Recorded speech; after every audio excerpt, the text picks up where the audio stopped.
આવનાર સમયમાં મા અંબાનો ભાદરવી પૂનમનો જે મહામેળો થનાર છે તે સંબંધે પોલીસ તરફથી તમામ અમારા પ્રશાસનના ટીમ તરફથી જે આયોજન છે તે બાબતે પોલીસનું જે કાર્ય છે તે બાબતે હું બ્રીફ કરીશ. મેળામાં કાયદા અને સુવ્યવસ્થા બનાવી રહે, શાંતતા રહે અને દર્શન સારી રીતે થાય એના માટે આ વર્ષે પોલીસ તરફથી ફોર્સ નહીં પરંતુ ફેસિલિટેશનના માધ્યમથી, નોટ ફોર્સ બટ ફેસિલિટેશનના માધ્યમથી બંદોબસ્તની તૈયારી કરવામાં આવેલી છે.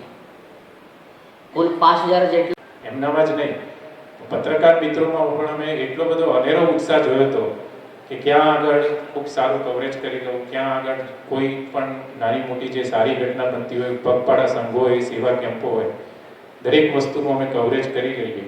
એ રીતે તમામ પત્રકાર મિત્રો કામ કરતા હોય છે. અને આ ભાદરવી પૂનમનો જે મહામેળો છે એ ફક્ત અંબાજી કે બનાસકાંઠા માટે નહીં, સમગ્ર ગુજરાત માટે ખૂબ જ એ અગત્યની એક ધાર્મિક ઉત્સવ પણ છે. આપણા સાંસ્કૃતિક વારસાના જતન માટેનો પણ કાર્યક્રમ હોય છે. એટલે હું કદાચ ખોટો ના હોઉં તો આપ સૌ પણ મારી વાત સાથે અગ્રી થશો કે ભાદરવી પૂનમના જે 7 દિવસનો સમયગાળો હોય છે એમાં કોઈ પણ જે આપણો ન્યૂઝપેપર હોય અથવા કોઈ પણ ઇલેક્ટ્રોનિક મીડિયા હોય એમાં એ સમય દરમિયાન મોટાભાગનું જે કવરેજ છે એ ભાદરવી પૂનમના મહામેળા અંગેનું હોય છે.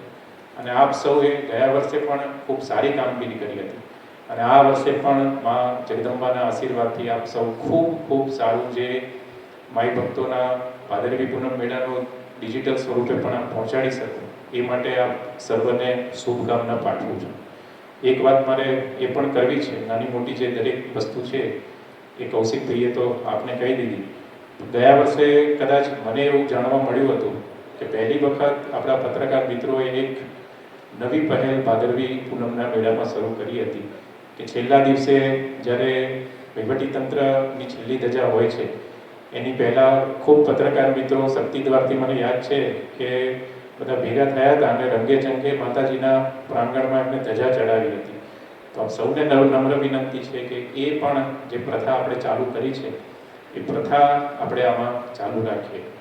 બીજો બી આપ સૌનો એક આભાર માનું છું કે અંબાજી અને લઈને પત્રકાર મિત્રો ખૂબ જ સંવેદનશીલ અને ઉત્સાહી હોય છે.